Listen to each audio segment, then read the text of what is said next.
Je ne suis pas fort pour les confidences et encore moins à la télévision. Il faut pourtant que je vous en fasse une. À ma grande honte, je n'avais jamais lu jusqu'à ces jours derniers Paul Nizan.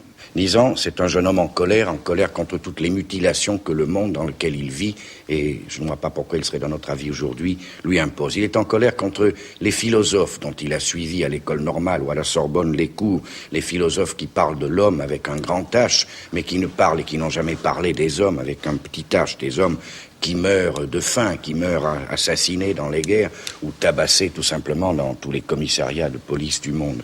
Il est en colère contre les grands écrivains bourgeois libéraux de son temps. Je n'ai pas besoin de citer des noms. Les grands écrivains qui s'attardent si longuement à contempler chaque repli et chaque mouvement de leur âme qu'ils ont toujours 20 ans de trop au moment où il faudrait pouvoir dire aux jeunes qui le leur demandent qu'il faut agir et comment agir. Et Nizan, eh bien, c'est quelqu'un qui est là pour réveiller. C'est pour ça que je vous conseille de le lire. Et peut-être que vous me direz, ce jeune homme que vous nous avez présenté, pourquoi est-il si désagréable avec nous? Eh bien, c'est parce qu'il est désagréable qu'il faut le lire. Des écrivains bien élevés, nous n'en manquons pas. Mais ce qu'il nous faut, ce qui nous manque, ce sont des écrivains désagréables. Ce plaidoyer en faveur d'un écrivain en colère contre les défenseurs de l'ordre établi a été diffusé à une heure de grande écoute sur l'une des deux chaînes que comptait alors le pays. À cette époque, le contrôle du pouvoir politique sur l'information télévisée manquait souvent de subtilité. Il arrivait ainsi que le ministre de l'Information s'invite, en toute simplicité, pour présenter sa nouvelle formule du journal du soir. Nous avons demandé au ministre de l'Information, à M. Alain Peyrefitte, de venir inaugurer cette nouvelle formule dont il a pris lui-même l'initiative. Monsieur le ministre, je voudrais vous demander d'expliquer aux téléspectateurs les raisons pour lesquelles vous avez provoqué ces transformations dans le journal. D'abord parce que toutes les formules s'usent. Si on ne veut pas ennuyer, il faut se renouveler. Tenez, par exemple, la première fois qu'on a figuré le Conseil des ministres par des voitures venant s'arrêter dans la cour de l'Élysée, c'était nouveau. Mais depuis 10 ans qu'on répète ce festival de portières de voitures ouvertes ou fermées, c'est devenu un peu fastidieux. Pour les journalistes d'aujourd'hui, cette édition du journal télévisé du 20 avril 1963 est le symbole d'une période particulièrement sombre. Une sorte de préhistoire de la profession. Mais pour une majorité d'entre eux, heureusement, aujourd'hui, tout a changé. Moi, je suis à la télévision depuis 1972. J'ai vu une certaine forme de censure qui ne disait pas son nom. J'ai vu l'autocensure qui ne disait pas son nom non plus. Et j'ai vu monter petit à petit, avec l'arrivée de François Mitterrand au pouvoir, mais surtout avec la cohabitation, une liberté totale sur laquelle on n'est jamais revenu. Le pouvoir politique était obligé, pour être cru, d'ouvrir. On n'est plus du tout au temps où Alain Peyrefitte avait un téléphone direct avec tous les bureaux de l'ORTF. On n'est plus du tout là. On est bien, on a beaucoup progressé quand même, il faut le dire. On a beaucoup progressé. Depuis l'ORTF, la télévision a pris des couleurs. Le nombre de chaînes s'est multiplié. Pour la plupart des journalistes, l'information repose aujourd'hui sur 3 piliers. Indépendance, objectivité et pluralisme. Et ces 3 valeurs seraient les garants du rôle démocratique que jouent les médias dans notre société. Alors, devrions-nous, comme Paul Nizan, être en colère contre les chiens de garde? Ces journalistes, éditorialistes, hommes de médias, qui ont remplacé les philosophes et les écrivains des années 30 et qui, à leur tour, défendraient le pouvoir en place. Non, bien sûr. Aujourd'hui, tout a changé.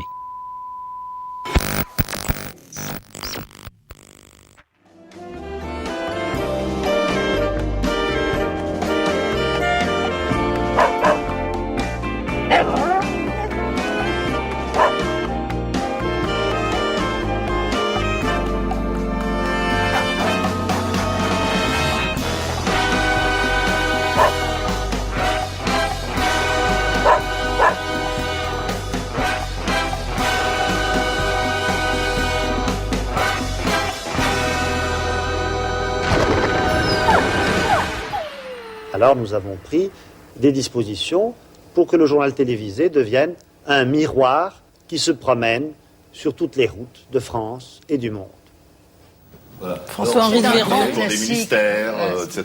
Ce qui est quand même extraordinaire, c'est que c'est le ministre de l'Information qui vient dire et puis qui fait le journal Français, voilà les dispositions que nous avons prises, nous, gouvernement, pour que vous ayez un bon journal télévisé. Ça vous paraît très loin, cette période-là ? Ça me paraît antique ou soviétique. C'est beau, ça de l'antique. Antique ou soviétique. Pour Anne Sinclair et Christine Ockrent, ces deux vedettes du journalisme, cette page de la préhistoire de leur profession est définitivement tournée. Les invités de Laure Adler sont unanimes. Les liens entre les journalistes et le pouvoir politique sont définitivement tranchés.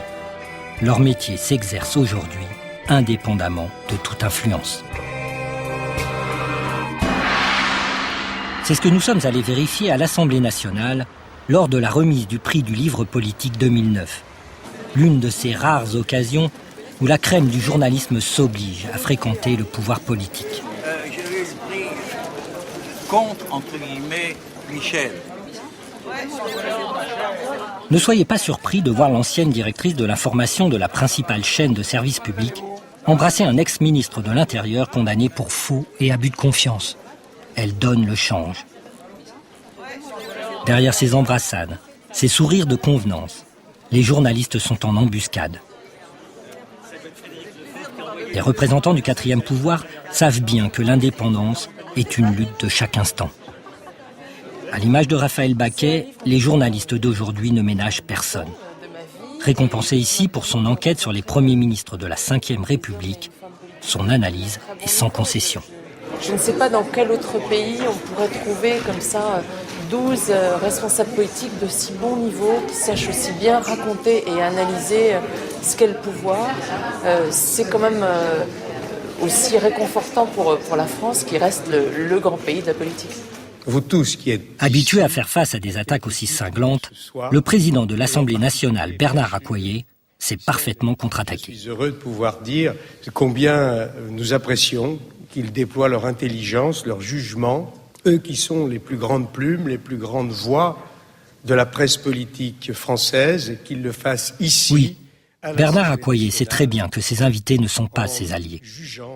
À l'exemple de Laurent Geoffrin, directeur de l'un des principaux journaux d'opposition, qui justement a fait de la distance avec les hommes politiques un argument de vente de son journal.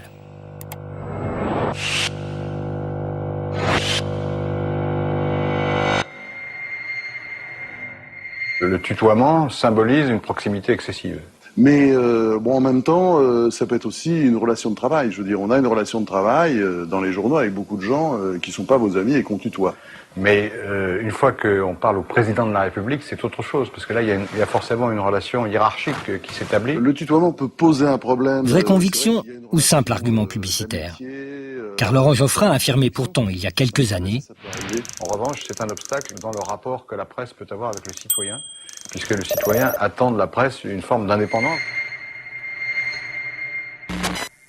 Et question engueulade avec Nicolas Sarkozy. Monsieur le Président, Laurent Geoffrin sait en effet de quoi il parle. ma question porte sur la politique économique. Les résultats de l'économie française sont plutôt meilleurs que ceux des économies voisines, et il serait injuste de dire, je suppose, que le gouvernement n'y est pour rien. Donc il y a des résultats plutôt meilleurs. La question est la suivante, c'est que... Je commence bien ma semaine, monsieur Geoffrin. Oui, mais... Je suis venu pour vous réconforter. J'attends la suite, mais compte tenu de ce Attendez la suite. Compte tenu de ce que vous venez de dire, allez, libérez-vous, parce que franchement, là, c'est... Non, mais on essaye de s'attacher aux faits, même quand ils vous sont favorables. Et... C'est pas trop douloureux, docteur. Non, ça va. Cela fait de nombreuses années que le directeur de Libération bouscule sans ménagement les chefs d'État, cultivant un style sans concession, à la limite de l'impertinence. Monsieur Chirac, je vais vous poser une question que vous allez juger, j'imagine, désagréable. Enfin bon, les journalistes ne sont pas toujours obligés de poser des questions qui plaisent au candidat. Absolument. Il y a eu une polémique qui a été déclenchée à la suite de la publication d'un article dans le Canard enchaîné. Et cet article avait trait à un appartement que vous louez, que votre famille loue dans le 7e arrondissement, pour être précis. C'est vous. Rue du Bac. Et alors, on vous a reproché, d'une certaine manière, de bénéficier d'une opération immobilière qui vous permet de payer un loyer avantageux, eu égard aux facilités que comporte cet appartement, à sa nature immobilière. Alors, vous avez répondu que tout ça était légal et donc il n'y avait pas d'irrégularité. Personne ne nous a contredit sur ce point. Mais est-ce que c'est pas quand même un peu ennuyeux pour des questions d'image, parce que ça risque quand même de vous donner un peu l'image de quelqu'un qui bénéficie, même s'il est parfaitement honnête, et tout le monde le pense, mais qui bénéficie avec d'autres, mais comme d'autres, d'un certain nombre de privilèges qui sont fermés aux citoyens normaux, puisque apparemment le loyer en question est quand même très avantageux par rapport à l'appartement. Votre question, M. Geoffrin, ne me choque pas du tout. Et ça fait partie de la 1 minute et 2 secondes pour poser une question. Jacques Chirac est KO debout. Électoral, je n'aurais pas répondu. Je suis toujours très admiratif et très reconnaissant. Nous vous sommes reconnaissants, mesdames et messieurs, qui faites vivre la presse politique française, qui forgez en quelque sorte l'opinion de nos compatriotes. Je veux vous dire à tous et à tous un immense merci. Vous participez incontestablement à la vitalité de notre démocratie. Les journalistes dont il est question ici, ce ne sont pas des pigistes ou des intermittents ordinaires, ce sont vraiment les vedettes de la profession, c'est-à-dire à la fois ceux qui mettent en forme l'information et ceux qui formatent les débats politiques et économiques en France. Or, si on s'intéresse à ces journalistes vedettes, ils sont en fait assez peu différents des politiques, mais aussi des patrons avec lesquels ils partagent de nombreux traits sociaux communs. Alors ça veut dire quoi ? D'abord, ça veut dire qu'ils viennent des mêmes milieux sociaux. Si on regarde les journalistes connus en France, on aura beaucoup de mal à trouver un fils d'ouvrier, un fils d'employé ou un fils d'agriculteur parmi eux. En revanche, des enfants de médecins, on en trouvera beaucoup, des enfants de diplomates, voire des enfants d'industriels. Alors ce sont des gens qui viennent de milieux semblables, ce qui permet une certaine familiarité entre eux, et puis ce sont aussi des gens qui ont suivi les mêmes formations. Quand on pense aux journalistes, on imagine souvent journalisme égale école de journalisme. Mais en réalité, si on pense à Ockrent, Pujadas ou El Kabbach, ce sont tous des gens qui sont passés par Sciences Po. Si on pense à Claire Chazal ou à Emmanuel Chin, ce sont des gens qui sortent d'HEC.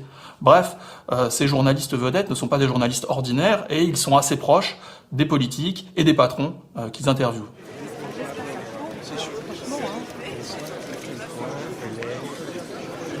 Moi, je dirais que finalement, c'est un seul et même monde. C'est un monde unique. C'est un peu comme si dans une famille, certains avaient décidé de faire politique, d'autres faire économie, et les troisièmes journalisme.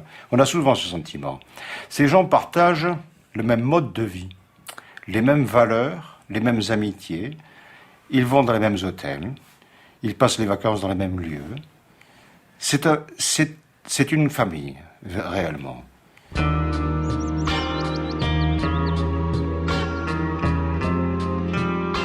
Les relations entre journalistes et politiques sont parfois tellement proches qu'elles se transforment en véritable passion. Liaison amoureuse sans détour qui s'affiche et se vendent sur papier glacé. Sûrement un effet de l'exception culturelle française. Notre pays n'est-il pas la patrie de l'amour ?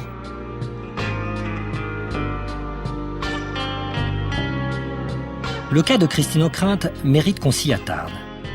Alors que son mari occupe en 2008 le poste de ministre des Affaires étrangères, elle est nommée numéro 2 du nouveau pôle audiovisuel extérieur de la France, directement par le président de la République.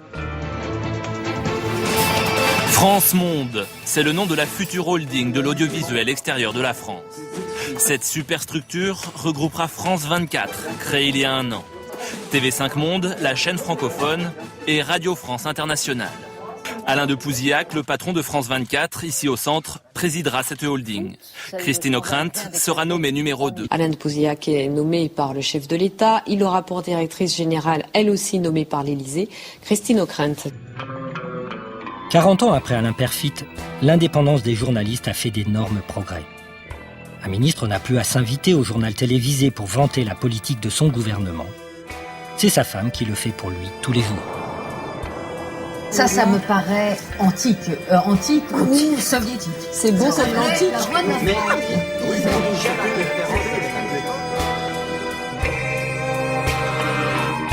Je considère pour moi, Claire Chazal, que l'argent et la politique doivent être séparés.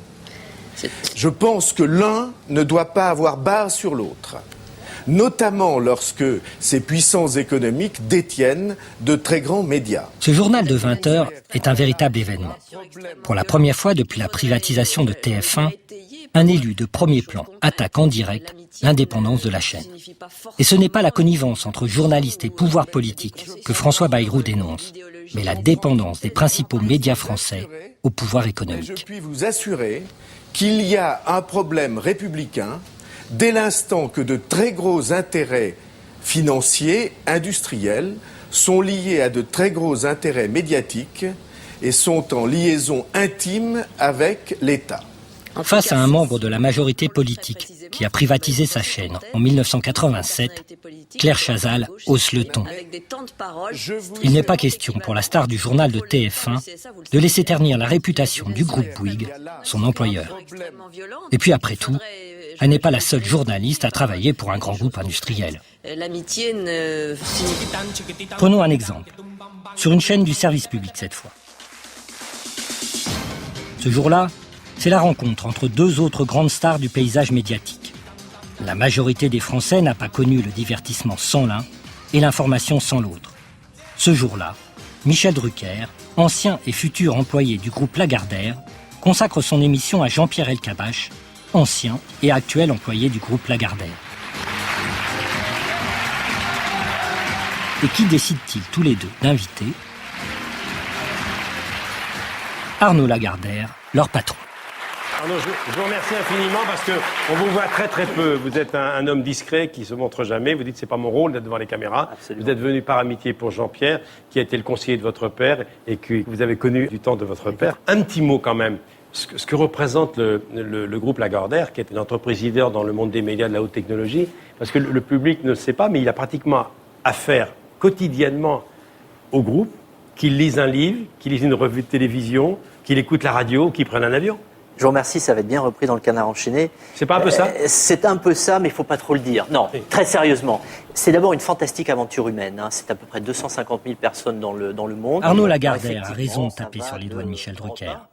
Le groupe qu'il dirige est une fantastique aventure humaine. Et certainement pas un monopole qui envahirait nos vies. Pour le prouver, nous allons démontrer qu'il est parfaitement possible de passer une journée sans le groupe Lagardère.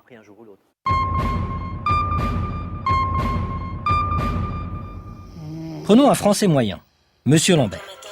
Chaque matin, Monsieur Lambert se réveille au son d'Europe 1, la principale radio du groupe Lagardère. Mais il peut très bien choisir d'écouter Radio Classique, la radio du groupe LVMH. Sur le chemin du travail, Monsieur Lambert peut acheter son journal dans l'un des 1000 points de vente du groupe Lagardère. Mais il peut aussi préférer un gratuit du groupe Bolloré.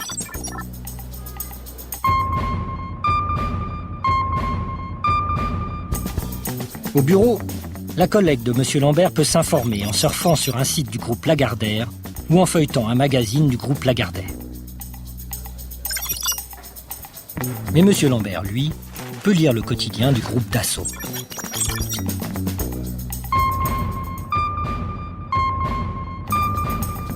En rentrant chez lui, M. Lambert peut acheter l'un des 20 magazines du groupe Lagardère.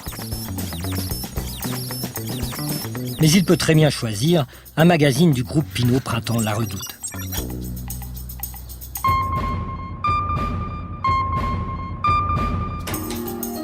À la maison, M. Lambert peut zapper sur l'une des 8 chaînes du groupe Lagardère.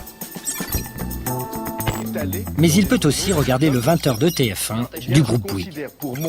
Je considère pour moi, Claire Chazal, que l'argent et la politique doivent être séparés.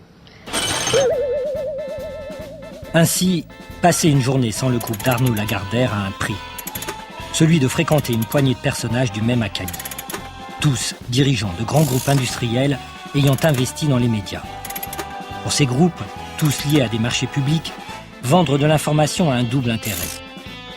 Disposer d'un levier politique évident et faire des profits. particularité française, nous avons de grands groupes médiatiques qui vivent des marchés publics. C'est béton et canon, si on peut dire, Bouygues et Lagardère. C'est une situation qui est évidemment une situation, disons rapidement, malsaine du point de vue des médias, mais par contre très intéressante pour les groupes en question parce que ça leur permet de disposer de leviers d'influence politique particulièrement corrupteurs. La concentration et la financiarisation des médias n'est pas sans conséquence. Évidemment, tout ne s'explique pas par l'économie, mais rien ne s'explique sans elle. Comment comprendrait-on l'appauvrissement de l'information si on ne tenait pas compte d'une politique systématique de réduction des coûts qui n'a pas simplement pour objectif, comme c'est encore le cas en presse écrite, notamment dans la presse écrite nationale, d'essayer d'éviter les déficits et d'être modestement rentable, c'est-à-dire de pouvoir investir un peu et payer les salariés, mais d'être profitable, c'est-à-dire de dégager dans les secteurs des médias des taux de profit qui sont équivalents à ceux que l'on peut espérer dans les secteurs de pointe de l'économie. Claire Chazal. Je ne critique pas Nicolas Sarkozy en rappelant la proximité qui est la sienne, avec des responsables économiques extrêmement puissants. C'est une proximité qui est affichée, assumée et même étalée dans les journaux, comme vous le savez. Le candidat François Bayrou avait quelques raisons de se plaindre de l'amitié des grands industriels propriétaires de médias avec le candidat Nicolas Sarkozy.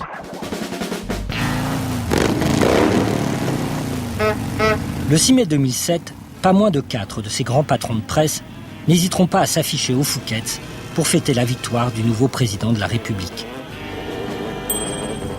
La proximité connue et affichée entre Nicolas Sarkozy, notre cher président de la République, et les grands propriétaires des médias ne va pas sans poser problème. Elle est évidemment éminemment corruptrice. Mais ce serait peut-être une erreur de s'arrêter aux amitiés, à la fréquentation du yacht de Bolloré, au copinage en tout genre, parce que ce copinage repose avant tout sur la convergence des options idéologiques et politiques. C'est parce qu'ils sont d'accord sur le fond de la société qu'ils veulent construire, sur les intérêts économiques à défendre, que les amitiés peuvent être relativement efficaces. Moi, je crois que les intérêts des gens qui dirigent de fait ce pays sont largement au-delà de la seule personne Sarkozy. Sarkozy ne tient qu'autant qu'aujourd'hui, il peut apparaître comme celui qui va garantir au maximum les intérêts financiers, les intérêts idéologiques des dominants. Mais si demain, pour une telle ou telle raison, il apparaît comme plutôt gênant, ces gens changeront de cheval comme ils changent de chemise, il n'y a pas de problème. Et croyez-moi, l'intérêt, c'est qu'il y a des candidats à droite, bien entendu, mais il y en a aussi beaucoup à gauche.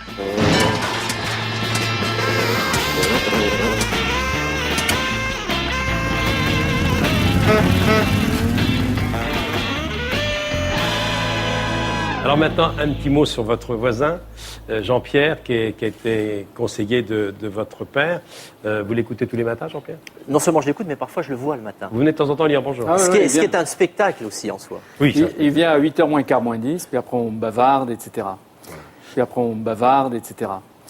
Puis après on bavarde, etc. Les téléspectateurs de Vivement Dimanche sont tout à fait prêts à croire Jean-Pierre Elkabbach.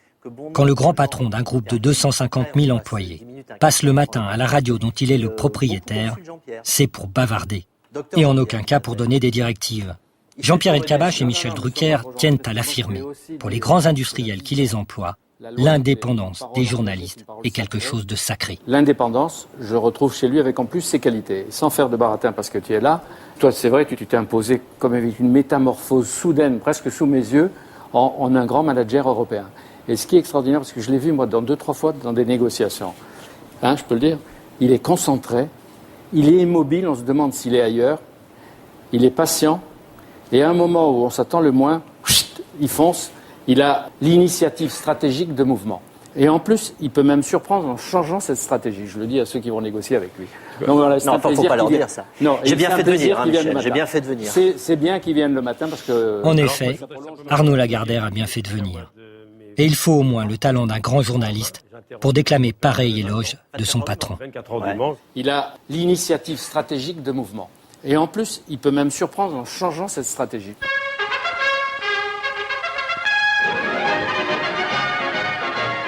Couchez! Assis! Debout! Pour les journalistes, il y a deux manières de ne pas remettre en cause le pouvoir qu'exercent les propriétaires des médias. Ils peuvent le nier tout simplement, comme le font Jean-Pierre Elkabbach et bien d'autres, ou bien affirmer qu'il est normal, voire naturel, que ce pouvoir s'exerce. Retrouvons nos deux éditorialistes de renom. Écoutons ce qu'ils ont à dire sur cette question. Est-ce que vous avez l'impression que la presse Lagardère est une presse aux ordres, soumise aux intérêts économiques, soumise aux marchands d'armes? Non, il faudrait voir selon les titres et selon les parties de l'Empire Lagardère, mais il y a toujours une puissance diffuse, quoi. Il y a des gens qui sont tellement puissants qu'ils n'ont même pas besoin de parler, et ça ne les prive pas de toute influence sur l'orientation, évidemment. Quand on crée un journal, on va pas tout d'un coup donner les clés à une équipe de journalistes qu'on a recrutés pour les besoins de la cause. Il est logique que le propriétaire fixe une orientation. On vous a parfois censuré. Par exemple, un article est prêt. Avez-vous reçu un coup de téléphone de Robert Herson vous disant « Non, il n'est pas question qu'on fasse cet article-là, il n'est pas question que l'on titre de cette manière-là ». Écoutez, ce sont des choses qui arrivent dans tous les journaux. Et ça me paraît tout à fait normal. Je pense que tout propriétaire a des droits sur son journal. D'une certaine manière, il a, lui, le pouvoir. Vous parlez de mon pouvoir. Enfin, mon pouvoir, excusez-moi, c'est une vaste rigolade. Disons le pouvoir du journaliste, disons la responsabilité. Enfin, le pouvoir des journalistes. Il y a des vrais pouvoirs. Les vrais pouvoirs stables, c'est le pouvoir du capital. Bon, ça, c'est le vrai pouvoir. Mais il est tout à fait normal que le pouvoir s'exerce.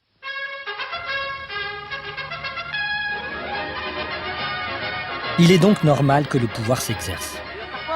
Mais comment s'exerce-t-il concrètement? Revenons aux 20h de TF1, le journal télévisé le plus regardé de France. C'est une accusation extrêmement violente qu'il faudrait, j'allais dire, étayer par des choses concrètes. L'amitié. Pierre Chazal a raison. Choisissons un exemple concret, mais pas n'importe lequel. Un événement important qui engagerait la sécurité des citoyens et l'avenir du pays.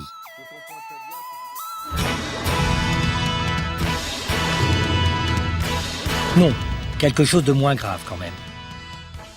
Prenons un problème qui concernerait la sécurité des centrales nucléaires. Le 27 mai 2008, une dépêche de l'agence France Presse annonce qu'à cause de graves anomalies, l'autorité de sûreté nucléaire a suspendu, jusqu'à nouvel ordre, les opérations de coulage du béton sur le chantier du réacteur EPR de Flamanville. L'information a été reprise par différents médias au cours de la journée. Nucléaire, avec l'interruption du chantier de l'EPR à Flamanville, l'ASN, l'autorité de sûreté nucléaire, a relevé des anomalies dans le ferraillage du béton. La dépêche précise que la réalisation des travaux de terrassement, de ferraillage et de coulage du béton a été confiée au groupe Bouygues.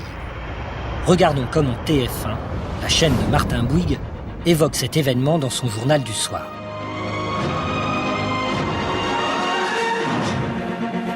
Mesdames, Messieurs, bonsoir. Voici les titres de l'actualité de ce mardi. Le chef de l'État à Rungis ce matin pour saluer, dit-il, la France qui se lève tôt et ne demande qu'à vivre des fruits de son travail. 2 heures plus tard, il annonce assurance. Ce jour-là, les 7 millions de téléspectateurs de TF1 ne sauront rien des problèmes de béton sur le chantier du réacteur EPR. Regardons le lendemain.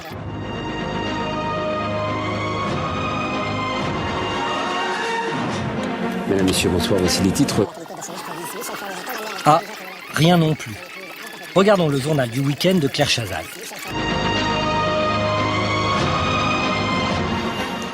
Madame, monsieur, bonsoir. Dans l'actualité de ce vendredi, la suite des intempéries. Claire Chazal, elle non plus, ne pipera mot des déboires de son employeur sur le chantier de Flamanville. Il est vrai que le nucléaire est devenu depuis quelques années une priorité industrielle stratégique pour le groupe de Martin Bouygues. Il y a des vrais pouvoirs, les vrais pouvoirs stables, c'est le pouvoir du capital. Bon, ça c'est le vrai pouvoir. Mais il est tout à fait normal que le pouvoir s'exerce.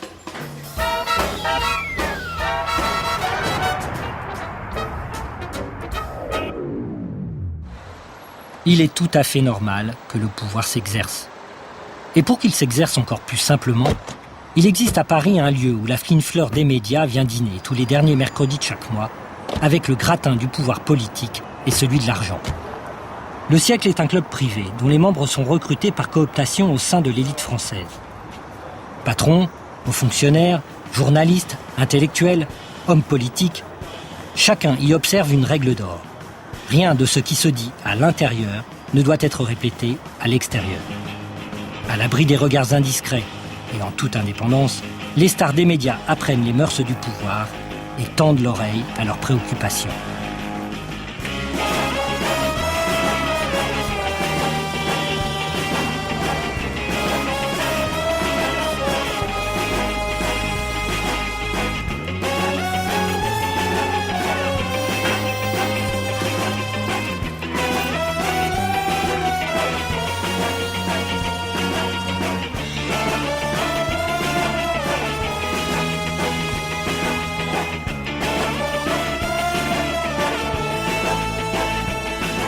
Dans tous ces clubs, c'est quoi le nom du jeu? C'est le joyeux mélange. Journalistes, faux intellectuels, demi-économistes, économistes complets, hauts fonctionnaires, hommes politiques, hommes d'entreprise, patrons, bien sûr. Et tout ce petit monde est comme poisson dans l'eau et copain comme cochon.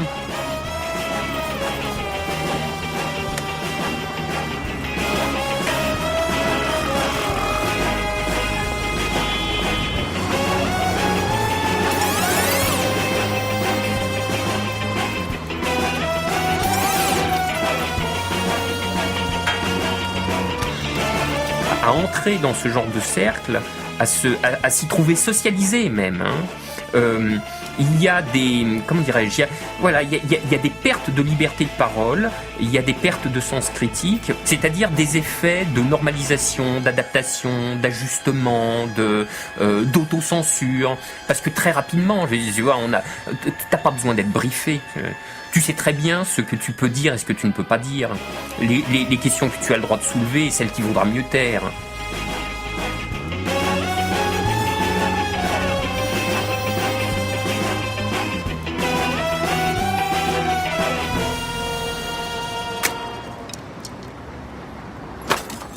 Faire partie du siècle, c'est avoir montré qu'on était capable de s'intégrer dans la classe dominante française. Et une fois qu'on en est membre, il faut bien au minimum respecter les intérêts de cette classe et à minimum ne pas aller contre ce qui serait ses intérêts politiques et économiques évidents.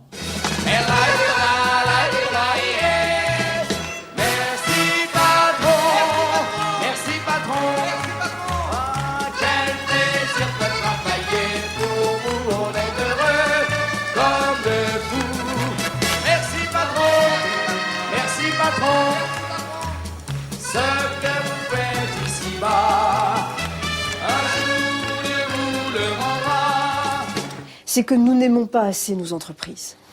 C'est que tous les publics qui sont concernés n'ont pas assez le goût, la curiosité, l'amour de l'entreprise. Mais c'est aussi parce que les entrepreneurs s'expriment trop peu.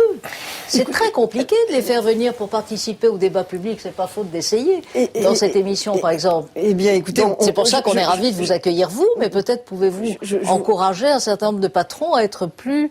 Mais vous n'avez pas tort. Il y a une crainte à s'exprimer. Pour certains grands professionnels du journalisme, l'amour de l'entreprise, acquis par la fréquentation assidue des patrons, ne s'exprime pas exclusivement sur le mode platonique, mais se manifeste aussi sous une forme sonnante et trébuchante. Tous, nous vivons désormais à l'ère de la mondialisation et nous allons en faire ce soir une démonstration spectaculaire.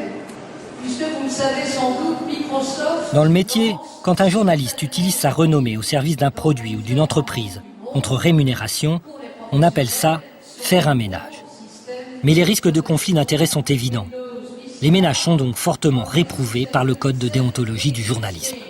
Il suffit pourtant de décrocher son téléphone pour découvrir que beaucoup font des ménages et que, comme dans les supermarchés, chaque produit a son prix.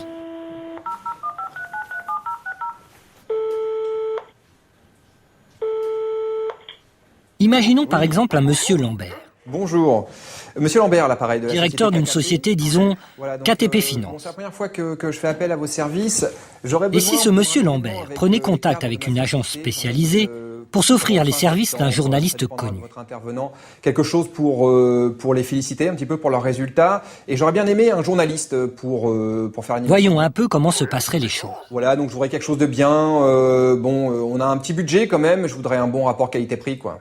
Vous avez quoi comme budget On aimerait que ça reste autour de 15 000 euros. Ah oui, d'accord, un bon budget. C'est un bon budget, ça? Ah bah oui. En fait, si vous voulez, on a énormément de journalistes qui en travaillent, donc on a tous les prix. Ah bon? Et après, c'est plutôt à vous de me dire un peu quel genre de journaliste vous voulez.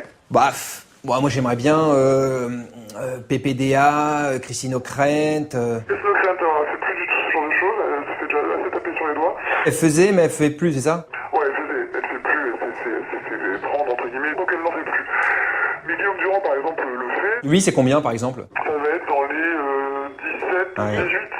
PPDA? Il est au-dessus, ça doit être dans les 25 000. Hein. Mais par exemple, Pujadas ou bien Guillaume Durand, tout ça, c'est possible? Alors, Pujadas, non. En gros, faut oublier les gens qui présentent les journaux. Ah bon? Parce qu'ils sont beaucoup trop exposés et donc ils le font pas. Par contre, Guillaume Durand... Pourquoi ils le font pas? Exposé à quoi? Parce que ça va être payé pour aller faire les conventions, une remise de prix, ce que vous voulez, et d'être payé par des entreprises. C'est quelque chose qu'ils vont pas crier sur tous les toits. Ah bon? Non, c'est très hypocrite, hein. C'est mal vu d'autres journalistes, alors que tout... on va dire la moitié des journalistes le font. C'est la direction estime qu'ils n'ont pas à se servir de la notoriété qu'ils ont souvent acquis grâce aux médias, et que du coup, ils servent de ça pour faire de l'argent en dehors. Vous avez pas de liste, j'imagine, des journalistes qu'on peut choisir? Ou vous en avez une? On n'a pas, pardon, j'ai pas compris. Une liste comme ça me permettrait de choisir? Non, ça en fait pas parce qu'on a beaucoup trop peur. En plus, comme je vous dis, c'est... Monsieur Lambert insiste. D'accord. Et il obtient bientôt la liste qu'il demande. Il croule très vite sous les CV des journalistes disposés à faire des ménages. Des CV complets, où figure le tarif du journaliste et le nom des entreprises qui se sont montrées satisfaites de ses prestations.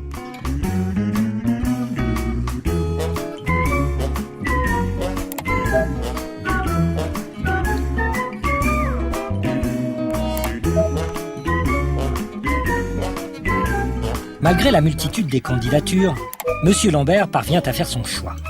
Isabelle Giordano. Par chance, elle est tout à fait dans son budget. Mais cette journaliste, spécialisée dans la défense des consommateurs sur France Inter, saura-t-elle vraiment se mettre au service de l'esprit d'entreprise qu'il souhaite promouvoir chez ses salariés? La réponse ne se fait pas attendre. Isabelle Giordano sait faire la part des choses. Elle est vraiment pro. Tellement pro qu'elle n'hésite pas à faire un ménage pour la société de crédit à la consommation Sofinco et à inviter le directeur de la communication de cette société dans son émission de défense des consommateurs, Service public, sur France Inter. La différence, c'est l'indépendance. La différence, c'est la vigilance. France Inter, la différence.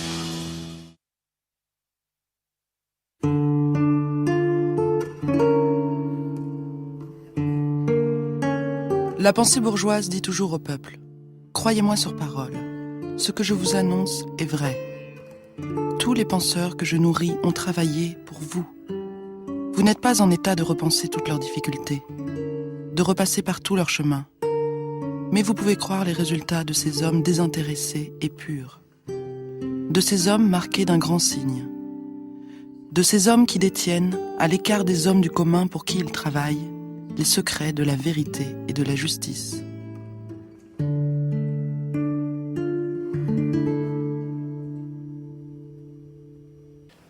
La plupart des téléspectateurs souhaitent que les informations leur soient exposées, non par toujours le même présentateur, mais par des spécialistes des différents problèmes internationaux, économiques, sociaux, judiciaires, parlementaires. C'est pourquoi le présentateur sera transformé en une sorte de meneur de jeu qui devra s'effacer pour laisser la place soit aux images, soit aux meilleurs spécialistes d'une question. J'espère, je crois, que les téléspectateurs de bonne foi, c'est-à-dire presque tous, reconnaîtront que cette nouvelle formule, qui supprime les commentaires pour laisser parler seulement les images ou les faits ou alors des dialogues, marquera un progrès vers l'objectivité et la dépolitisation. Voulez-vous dire par là, monsieur Le rêve d'Alain Perfit est devenu réalité. Ce spécialiste qu'il décrit, garant de l'objectivité et de la dépolitisation de l'information, est aujourd'hui l'invité permanent des plateaux de télévision, des émissions de radio et des colonnes de journaux. On l'appelle l'expert. Économiste, sociologue, politologue, intellectuel, ces titres universitaires donnent à ses affirmations le brillant de la science. Mais le cénacle des experts est très restreint. Tous médias confondus, ils sont à peine une trentaine. D'une émission à l'autre, ils se croisent, se remplacent, se retrouvent, se succèdent, pour répondre à toutes les questions que les journalistes aimeraient que nous nous posions. Alors avec nous ce soir, un économiste expert français qui connaît bien ces problèmes. Vous publiez à la main qu'un... Qu'est-ce qu'on peut dire, Christian, de 2008 ? Bon, d'abord que c'est intéressant. On est un peu décroché sur les jeunes et sur les gens de plus de 50 ans. Monsieur Lorenzi. La question est claire, nette. Jean-Hervé Lorenzi. Sur le diagnostic, je suis stupéfait qu'on puisse ne pas être d'accord. Nicolas Bavray, est-ce que j'ai envie de poser la première question? Aussi Nicolas Bavray, historien et économiste. Et enfin, Jacques Attali, président de Planète Finance. Donc, bonjour Jacques Attali, il est 17h45. Je pense vraiment qu'il faut replacer tout ça dans le contexte de l'évolution mondiale. Alors, où on est à vos côtés, Elie Cohen, bonjour. Merci d'avoir accepté notre invitation. Vous êtes maître de recherche au CNRS. Est économiste, directeur de recherche au CNRS, vous enseignez à Sciences Po. Enfin, Michel Godet est professeur d'économie au CNAM, le Conservatoire national des arts et métiers. Arrêtons-nous un peu sur l'un de ces experts. Pas plus intelligent que les autres, mais pas moins non plus. Pas plus connu, mais pas moins non plus. Comme les autres, il est invité plusieurs fois par mois à donner son avis d'un talk-show à une matinale radiophonique, en passant par une tribune dans un grand quotidien. Cet expert ordinaire s'appelle Michel Godet. Et sans vraiment s'en apercevoir, les Français ont tous un peu grandi avec lui. Dans un monde qui change, il faut changer aussi les règles du jeu. Et c'est un facteur de crise. Si on veut essayer de continuer avec nos règles du jeu social, nos conventions collectives, nos habitudes, nos petites habitudes, entre guillemets, dans ce monde qui a changé, il faut accepter éventuellement de reconsidérer qu'on sera libre le mercredi, mais qu'il faudra peut-être travailler le samedi. On veut rentrer dans l'avenir avec des conventions collectives qui ont été écrites en 1945, voire en 1909, quand il s'agit du statut des cheminots. Donc je crois que dans ce monde qui change, il faut aussi changer nos règlements. Ce qui compte, c'est le nombre d'heures travaillées au long de sa vie. Et par combien de personnes? C'est la quantité de travail. Bon, or en France, si on continue à avoir si peu de gens qui travaillent moins qu'ailleurs, on cumule tout et qui partent plus tôt, le compte n'y est pas. Et dans la plupart des autres pays, les pays où le taux de chômage est plus faible qu'en France, c'est des pays où il y a plus de gens au boulot et où les gens travaillent plus longtemps. Comme je l'ai dit, moi, dans mon jargon simple, c'est pas en ramant moins qu'on avance plus vite. Il faut travailler plus tôt, il faut travailler plus tard, à temps partiel, et un peu plus de souplesse et de pluralisme dans tout ça. C'est un système monolithique, tout le monde marche au pas, et je crois que c'est ça qu'il faut casser. Donc on n'a pas assez de gens au boulot, notamment parmi les jeunes et les plus anciens qu'on met à la casse, et en plus chez nous, ils ne travaillent pas assez. C'est l'activité qui crée l'emploi. Au fil des ans, cette détermination infatigable à répéter aux Français qu'il faut travailler plus a surtout permis à notre expert ordinaire de gagner plus. Son omniprésence médiatique lui a apporté une publicité suffisante qui lui permet aujourd'hui de facturer généreusement ses conférences auprès des entreprises et des institutions. On m'a présenté de façon un petit peu, comment dirais-je, à la fois élogieuse mais aussi inquiétante. Faisons l'hypothèse d'une conférence par mois, soit 78 000 € par an.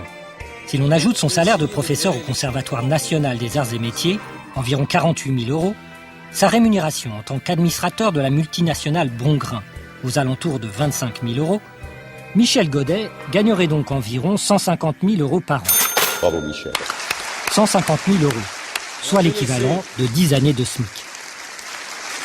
J'ai laissé un PDF de ma présentation, comme on dit. Un SMIC qui pour Michel Godet reste pourtant trop élevé. Pour vous, Michel Godet, il faudrait oser envisager quoi, un abaissement du niveau du SMIC ? Vous comprenez, la logique est simple. Comme on ne veut pas s'attaquer aux relations privilégiées avec les partenaires sociaux, on ne veut donc pas poser la question du SMIC, qui malheureusement, dans une économie ouverte, comme on l'est, et le sera de plus en plus, est un véritable fossoyeur de l'emploi, puisque le prix international du travail non qualifié, comme on dit chez les spécialistes, ne peut que baisser. Oui, l'objectif des entreprises... Michel Godet est tout à fait représentatif de cette trentaine d'experts omniprésents dans l'espace médiatique. Comme lui en effet, presque tous siègent au conseil d'administration de grandes entreprises, collaborent avec des banques, conseillent des fonds spéculatifs.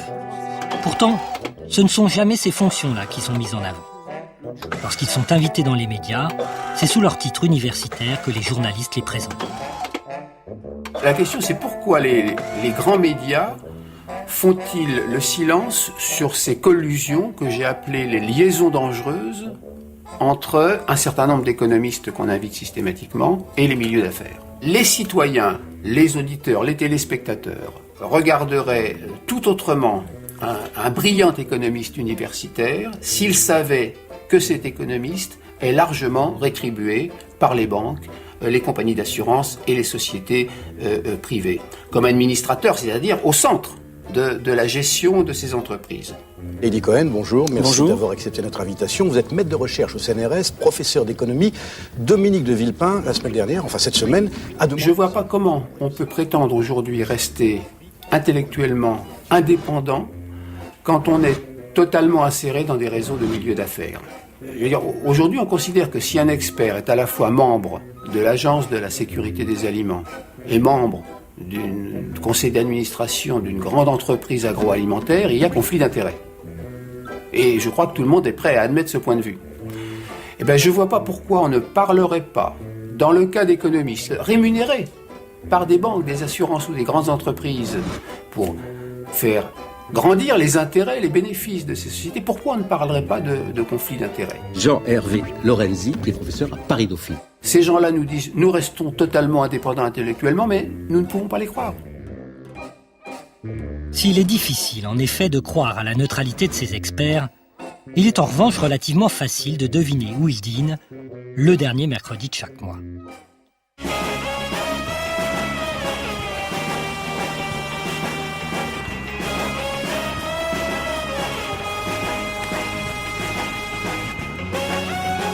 Autrement dit, leur fonction est très concrètement de promouvoir, y compris dans les grands médias, dont ils sont pratiquement exclusivement les invités, la pensée unique économique qui est celle du capitalisme dominant.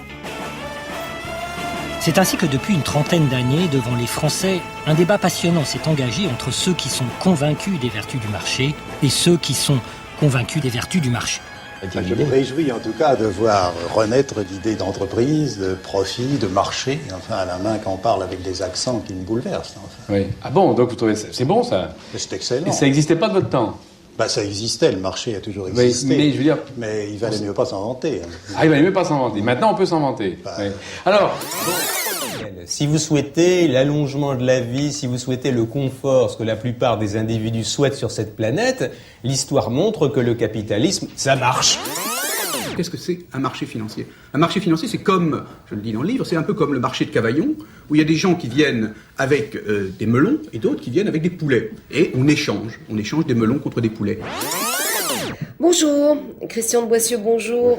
Merci d'être avec nous. On va parler d'une autre forme d'achat de Noël, c'est-à-dire les produits financiers, le bas de laine. S'il y a beaucoup de poulets et pas beaucoup de melons, c'est à l'avantage du producteur de melons.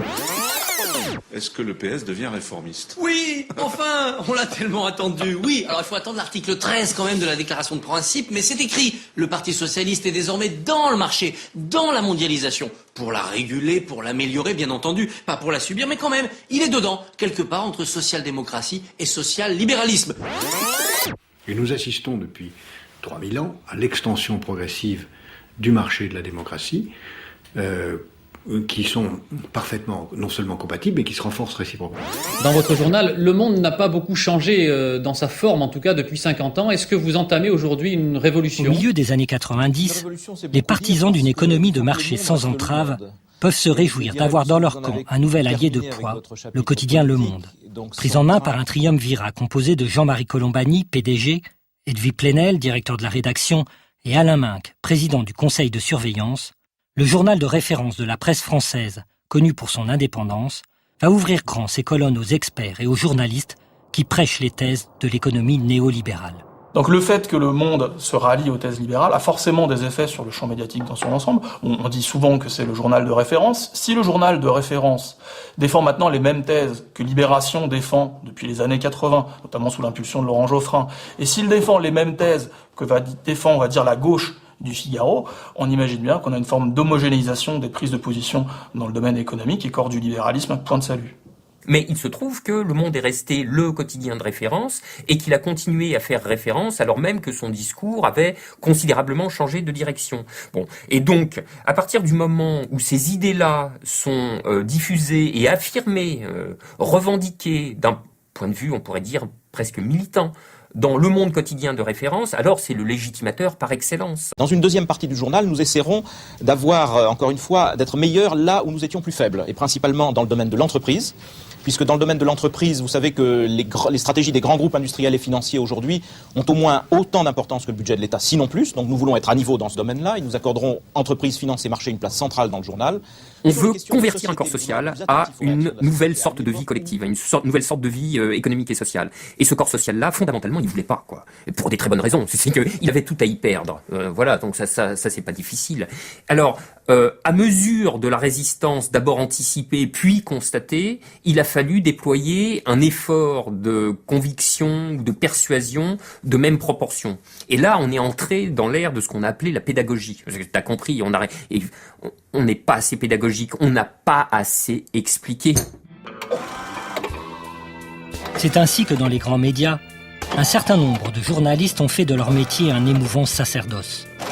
Éduquer le public.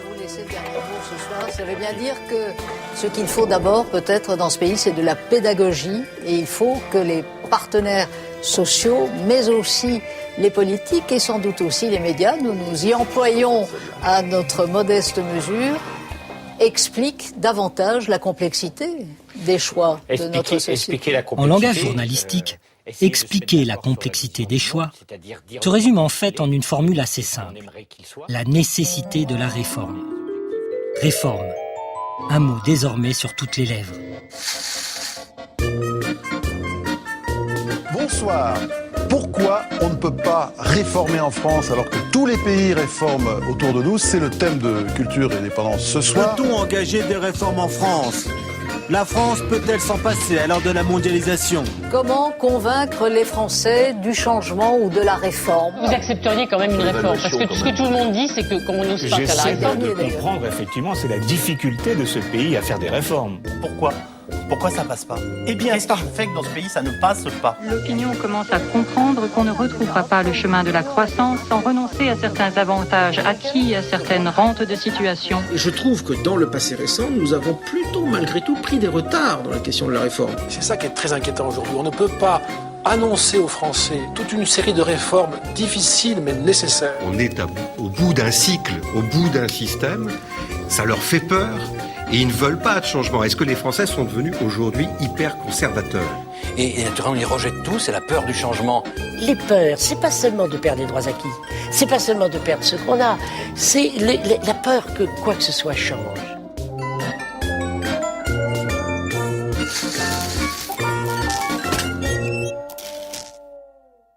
Pourquoi les concepts qui nourrissent le débat public sont les concepts comme la réforme, l'archaïsme, la France qui tombe, le déclinisme, le déclin, le modèle social français, etc. Je veux dire, ces mots, tu sais, moi je me suis aperçu qu'il y avait, disons, un petit lexique qui doit faire 15 à 20 mots, pas beaucoup plus. Si tu en prives les journalistes et tous ces experts, ils sont hors d'état de faire une phrase. Mais vraiment hors d'état. Je veux dire, tu leur enlèves réforme, par exemple, ils savent plus quoi dire. Je veux dire, ils peuvent plus construire, ils peuvent plus mettre 3 mots l'un derrière l'autre. Convaincre, c'est aussi et surtout se donner les moyens de convaincre. Pour ça, les médias ont leurs champions, véritables staccanovistes des caméras et des micros. En 6 ans, les 2 économistes Frédéric Lordon et Jean Gadret auront été invités 32 fois à la radio et à la télévision. Durant la même période, Jacques Attali, Jean-Hervé Lorenzi et Michel Godet totaliseront à eux 3 912 passages.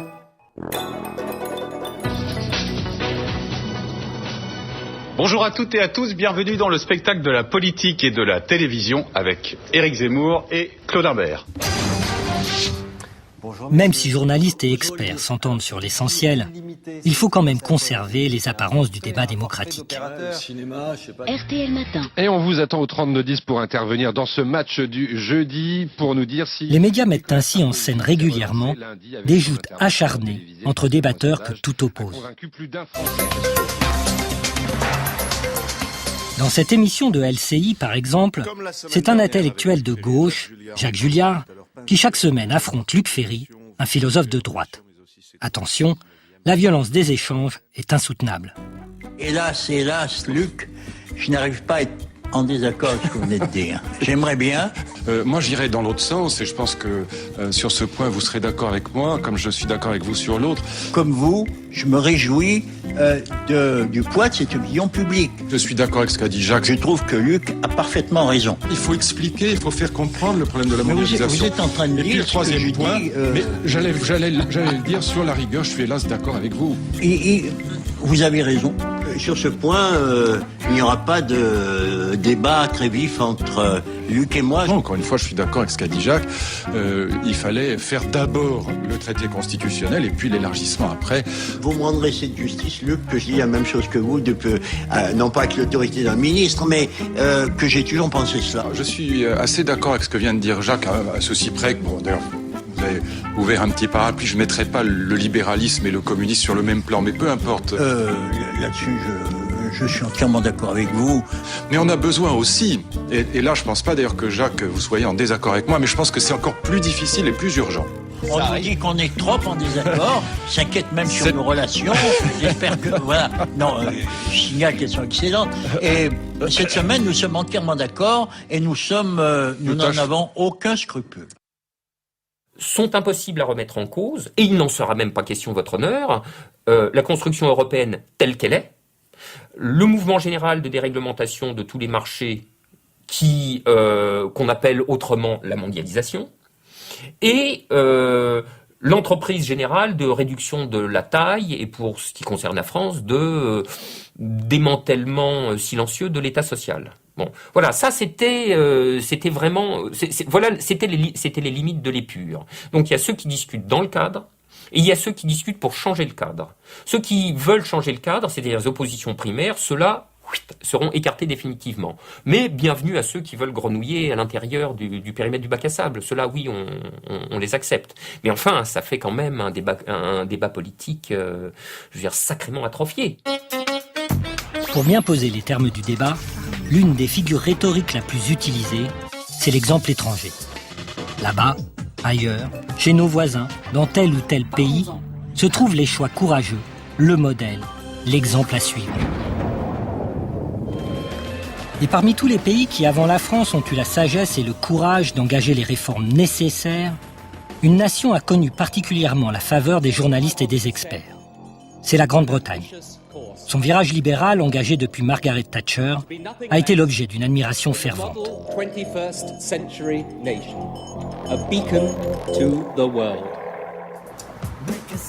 L'émission Un œil sur la planète, diffusée le 12 juin 2004 sur une chaîne du service public, est un condensé de tous les arguments brandis par les dévots du modèle anglais.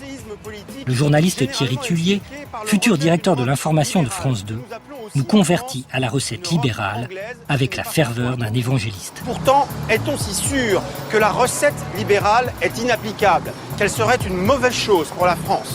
Sans prendre parti, on est quand même obligé de constater qu'elle a permis à Tony Blair d'être réélu une 3e fois et que l'économie britannique est performante, très performante. En France, le plombier polonais fait peur. En Angleterre, on l'accueille à bras ouverts. Reportage sur le modèle d'intégration britannique. Afin de mesurer, nous aussi, la performance de l'économie britannique, nous nous sommes rendus à Londres pour rencontrer un expert que les journalistes français n'invitent jamais. Sir Michael Marmot a dirigé en 2008 une étude commanditée par l'Organisation mondiale de la santé sur les liens entre déterminants sociaux et espérance de vie. Now, the set of economic arrangements that we've had, in a sense, said, well, we don't care about inequalities. So, for example, that means that in the Scottish city of Glasgow, the difference in life expectancy for men between the poorest and the richest was 28 years. life expectancy in the poorest part of Glasgow is 54 for men, and in the richest was 82. Now, in the poorest part of Glasgow, life expectancy 54, that's 8 years shorter than the average for India, which is 62. So in other words, here in a rich country where everybody has the material conditions to have a reasonable life of water and sanitation and food and shelter, the poorest people have a life expectancy 8 years shorter than the average for India.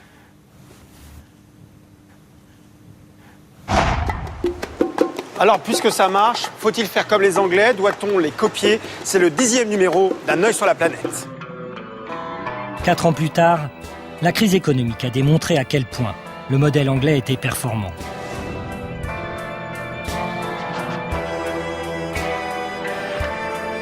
Au matin du lundi 15 septembre 2008, les médias découvrent avec effarement une crise financière exceptionnelle qui fera basculer dans l'extrême pauvreté plus de 64 millions de personnes à travers le monde.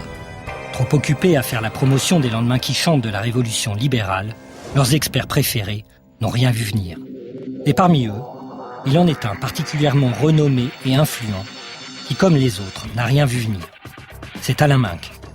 Si depuis 30 ans, un Michel Godet a fait figure d'expert ordinaire, durant la même période, Alain Minc, lui, a joué dans une toute autre catégorie. Tout d'abord une question. Page 230, à un moment vous dites « Nous autres libéraux de gauche ». Qu'est-ce que c'est qu'un libéral de gauche?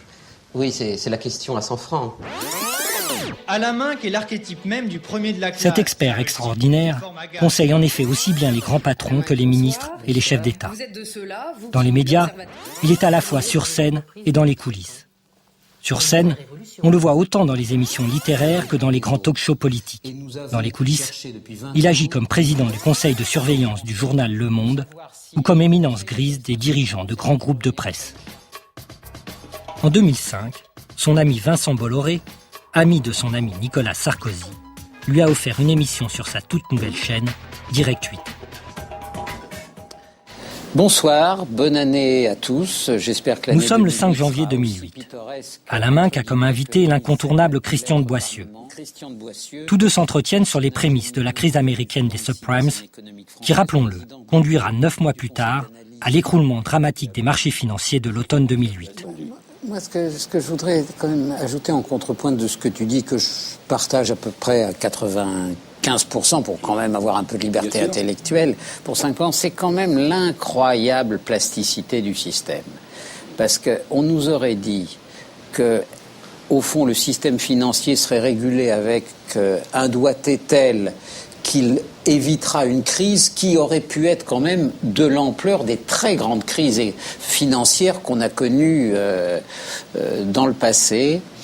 C'est quand même, je veux dire, un univers, au fond, qui est très résilient, qui est finalement, sans qu'il y ait d'organes apparents de régulation, très bien régulé, quand même. Je veux dire, le jeu conjugué des banques centrales et même des gouvernements, on se dit l'empirisme, en réalité, prévaut, au-delà des postures idéologiques, et l'économie mondiale est plutôt bien gérée. Et justement là-dessus, c'est du Minc grand cru. Et là, il est en grande forme. Hein. Il est en grande forme, c'est-à-dire qu'il a plus que les prodromes de la crise du siècle. Hein. On est au-delà des signes avant-coureurs. Hein. Mais non, le système est résilient, il va avaler ça, et on va glisser onctueusement, et la croissance va repartir. Il y a un certain niveau de spéculation intellectuelle répétée, avec toujours le même type d'erreurs, et des erreurs énormes, qui devraient être également sanctionnées, non pas sur le plan financier, mais tout simplement parce qu'à un moment donné, un système démocratique devrait interdire à ces gens-là de conserver leur position, leur statut de grand expert, de grand prêtre, de ceux qui nous disent le vrai. Alors, nous en sommes très loin. C'est le propre de tout ce qui s'est passé avec cette crise. Elle a pris à revers, et là, on voit, je veux dire, c'est la séquence du contre-pied même, ça. Hein. Elle a pris à revers tous ces gens qui, pendant 20 ans, ont certifié que la déréglementation était le meilleur des systèmes. Bon, là, c'est la démonstration à grand spectacle d'une erreur, d'une colossale erreur. Bon. 6 mois plus tard, le 7 juin 2008, Alain Minc fait à nouveau preuve du même optimisme. Il invite un autre expert, Daniel Cohen, à la fois éditorialiste au Monde et conseiller à la Banque Lazare, Le 7 juin, c'est, rappelons-le, 3 mois avant le krach de septembre 2008. Une expression, à mon avis, qu'on ne peut pas employer, qu'il est le meilleur économiste français à mes yeux, mais comme c'est l'expression que Valéry Giscard d'Estaing a employée pour Raymond Barre, ce serait quand même un peu excessif. Mais je crois que c'est l'occasion d'avoir un diagnostic sur un moment économique un peu particulier. Tu disais, je crois très justement, que d'une certaine façon, la crise financière, encore que ce soit pas du tout fini, mais la crise financière est a priori passée, c'est-à-dire le risque plus exactement que la crise. Dérapage. Voilà, le risque que la crise financière dérape en crise systémique où les banques tomberaient comme des dominos, ça semble écarté.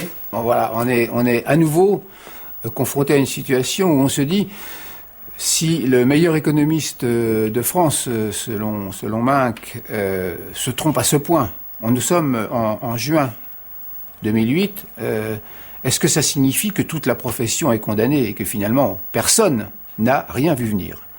Or non, voilà, il faut aussi pouvoir dire qu'un certain nombre de gens, y compris des économistes, ont vu les choses venir, et ça depuis plusieurs années. La vraie question est de savoir pourquoi ceux à qui on donne la parole sont ceux qui sont les moins critiques des fondements du système. Donc, Daniel Cohen n'a vraiment rien vu venir. Effectivement, il y a une constance dans l'erreur qui est accompagnée d'une constance similaire dans l'indulgence. Donc, ils peuvent dire de tout. Ils sont inoxydables, ces gars-là, quoi. Et on se demande s'il faudrait qu'ils disent pour que un jour un média finisse par considérer que, écoute, là vieux, tu es gentil, mais tu vois, tu te rends bien compte, c'est plus possible. On va plus pouvoir te faire venir. C'est bien sûr le contraire qui s'est passé. Ce sont les mêmes experts qui sont venus commenter cette crise d'un système dont ils ont tant fait l'éloge. Et on les a vus encore plus fréquemment.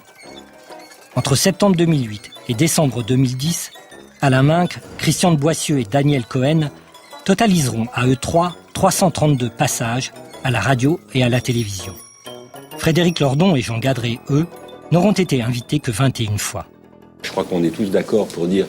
À cause d'un archaïsme syndical... On est le seul des grands pays développés qui, pour l'instant, a tout à fait refusé de s'attaquer aux relations privilégiées avec les partenaires sociaux. Et ça, tant qu'on n'aura pas compris ce problème de base... Que les Français sont incapables d'admettre qu'il faut que la société se réforme profondément. Et c'est là, on en vient directement à la question que vous posiez. C'est vrai que... La rigidité française nous empêche d'évoluer vers... L'extension progressive du marché de la démocratie.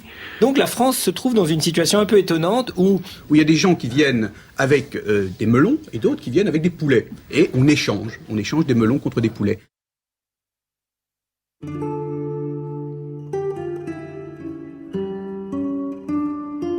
Quand les idées bourgeoises furent regardées comme les productions d'une raison éternelle, quand elles eurent perdu le caractère chancelant d'une production historique, elles eurent alors la plus grande chance de survivre et de résister aux assauts. Tout le monde perdit de vue les causes matérielles qui leur avaient donné naissance et les rendaient en même temps mortelles.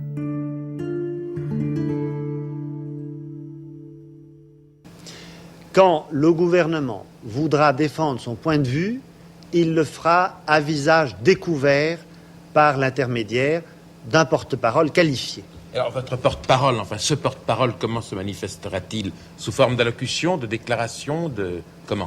Ça pourra arriver qu'il le fasse sous forme de déclaration, mais on aura recours, le plus souvent possible, à des débats contradictoires auxquels les diverses tendances seront associées, de manière à respecter la liberté d'information et d'opinion de tous les Français. Voilà. À l'avenir. On peut sourire d'entendre Alain Peyrefitte défendre le pluralisme des opinions au moment même où il vient imposer les transformations du journal télévisé voulues par son gouvernement. 50 ans plus tard, c'est toujours et encore en rappelant cette époque que les journalistes glorifient le pluralisme qui régnerait aujourd'hui dans les médias. On a parlé des années de Gaulle, des années du ministre de l'Information. Il y avait à l'époque un ministre de l'Information. Vous direz qu'aujourd'hui, il y a toujours un ministre de la Culture et de la Communication. Ça n'a pas changé. Il n'a pas autant d'importance qu'à l'époque. Non. Et tant mieux. Aujourd'hui, il y a quelque chose qu'ils ne peuvent plus surmonter, qui est qu'il y a une concurrence. Quand on a commencé, il y avait 2 chaînes. Aujourd'hui, il y en a des dizaines. Quand on a commencé, il y avait 3 radios qui comptaient. Maintenant, il y en a des centaines. Et aujourd'hui, il y a Internet. Donc, rien ne peut plus être dissimulé, durablement. Il y a toujours de la concurrence. Et donc, de toute façon, il y a une logique, je dirais, mécanique, qui fait que l'indépendance est réelle, aujourd'hui, plus importante qu'hier. Pas parce que les politiques sont plus vertueux, pas parce que les journalistes sont plus malins, mais parce que, Dieu merci, la concurrence l'a imposée et est une nécessité pour l'information. Pour Alain Duhamel, comme pour une large partie de la profession, la concurrence est le modèle idéal qui garantit définitivement l'indépendance des journalistes. Mais il n'est pas surprenant qu'Alain Duhamel parle le marché de l'information de toutes les vertus. Il est en effet de ceux qui ont su le mieux profiter des opportunités offertes par la multiplication des canaux d'information.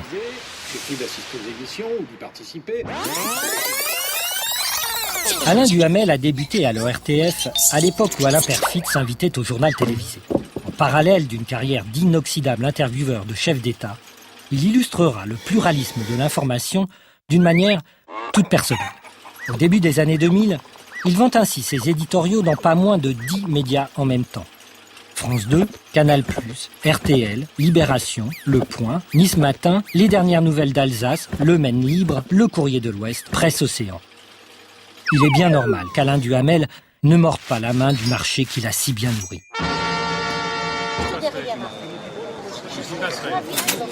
Pour Renaud Lambert, s'il vous plaît. Lambert, elle a un BRT ? Exactement. Qu'est-ce que vous faites ? J'étais un étudiant en journalisme, mais bon, vous avez toujours été un peu un modèle, quand même, je dois l'avouer. Vous avez beaucoup écouté, beaucoup regardé. On a beaucoup parlé de vous en cours. Oui, je suis très content de vous rencontrer. Merci beaucoup. Oui. Pourquoi vous faites une dédicace de Monsieur Duhamel ? Moi, je suis étudiant en journalisme. Et Alain Duhamel, pour moi, c'est quand même le plus grand, quoi. Enfin, il y a un modèle, il y a une patte, Alain Duhamel. Cette façon, si vous voulez, de poser des questions qui ne dérangent pas trop les gens qui travaillent. On l'a bien vu au moment du face-à-face, Nicolas Sarkozy avec les journalistes. Bon, pour moi, ça fait école. Voilà, et tout de suite, on accueille Alain Duhamel de RTL pour vous interroger. Mais malheureusement, le marché n'a pas de sentiments. Et il faut bien dire qu'Alain Duhamel est aujourd'hui un produit un peu dépassé. Mais, si vous permettez, tout ça, c'est... Juste sur ce sujet, vous fixez un plafond pour la dette publique. La concurrence impose à chaque média de renouveler régulièrement ses têtes de gondole. Elles sont rajeunies et se substituent aux précédentes. Les stars vieillissantes sont généralement remplacées par des modèles de qualité équivalente qui assureront la continuité éditoriale. Mais pour capter d'autres publics et gagner des parts de marché, les médias peuvent aussi miser sur des personnalités moins prévenantes, impertinentes, révoltées s'il le faut. Michel Field est un bon exemple de ces journalistes que le marché sélectionne pour leur image rebelle. Sa carrière suit la trajectoire banale du révolté qui rentre dans le rang. En tant que militants révolutionnaires, nous pensons que nous changerons de société, effectivement, parce que nous y serons contraints par les gens d'en face, par la force. Et nous pensons que la lutte armée est quelque chose à ne pas exclure a priori. Ces années militantes, Michel Field en fait un label qu'il valorise d'abord sur le service public. On le voit, tard dans la nuit, évoquer le philosophe Félix Guattari en compagnie de l'ex-brigade rouge, Tony Negri. Des milieux comme ça de la gauche. 10 ans plus tard, sur son plateau, les invités ont changé. Michel Field compose le 17 en direct devant les caméras et appelle au secours la police. C'est une demande grandissante de la part de nos concitoyens, que la sécurité fait partie des libertés fondamentales. Progressivement, Michel Field a fait sien, avec un talent certain, les us et coutumes des stars de la profession. Casino est un grand groupe, c'est le vôtre. Quand on voit ces images, on meurt d'impatience de savoir quand les nouveaux produits seront dans les magasins. Michel, voici une barre de caisse standard. Je la reconnais. Et la voici avec notre nouvelle signature. Sourire suivant. Encore 5 petites années de plus, et Michel Field anime un meeting UMP pour le oui au traité constitutionnel européen. Il y fait acclamer Arnaud Lagardère, le patron d'Europe 1, la radio pour laquelle il travaille. Michel Field vous ouvre les portes du Café Découverte sur Europe 1. On l'entend aujourd'hui, à l'heure de la sieste, évoquer les rêves de jeunesse de Claire Chazal. D'où elle vous vient cette passion pour la danse? De petite, j'aimais Et le oui, sport. vous avez déjà deviné où Michel Field dîne le dernier mercredi de chaque mois.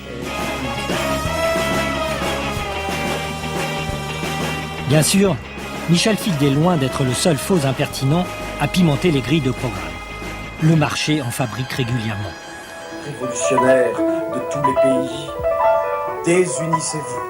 Sans maître, sans leader, sans vedette, vous êtes imprenable. Il importe de prendre son pied à démolir le pouvoir. L'un de ceux qui a le mieux réussi est Philippe Val. Son label de chansonnier libertaire lui a permis dans les années 90 de prendre la direction du journal satirique Charlie Hebdo. La presse est triste, elle est prise parce qu'elle est truffée de choses un peu tièdes, prudentes, un peu ennuyeuses. L'humour, c'est pas ce qui caractérise la presse, quoi. Mais pas on le voit, tard dans la nuit, en compagnie de Michel Field, se vanter de ridiculiser TF1. Et vous les avez complètement menés ils se sont fait baiser la gueule. Alors...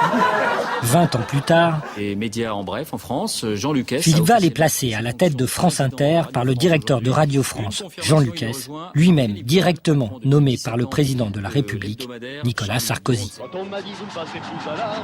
L'ex-chansonnier s'empresse alors de licencier les deux humoristes de la station, jugés impertinents par le pouvoir en place. Mais il y a des mélanges de genres possibles, mais il faut faire attention. Qu'on me cite un exemple d'un journalisme qui a commencé une carrière dans ce que vous appelez l'impertinence, la contradiction, le non-consensus, et qui n'ait pas été soit passé aux oubliettes, soit récupéré. Il n'y a pas d'alternative. Le système rejette tout ce qu'il ne peut pas récupérer. Si vous restez, vous ne restez jamais à l'antenne impunément. Jamais.